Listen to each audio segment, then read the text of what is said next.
How do you create a gold leaf effect or files for turning something into gold? I'm so glad you asked because every time I go to do this, I forget how I did it previously. So recording it is going to help me enormously. And I'm going to link the video that I used to learn how to do this because it's a much quicker process than me trying to remember how to do it.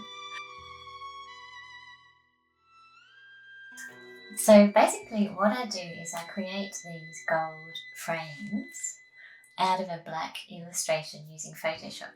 And they go around these illustrations and you can see it's quite an effective technique and a much cheaper or more economical way than actually printing it with gold, which you can do too.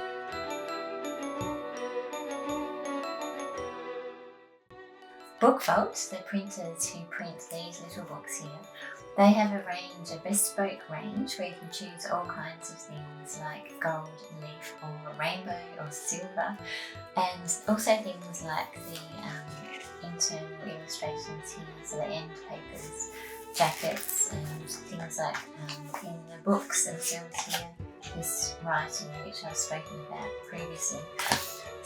But today I'm going to show you how I create those gold frames just from a black illustration.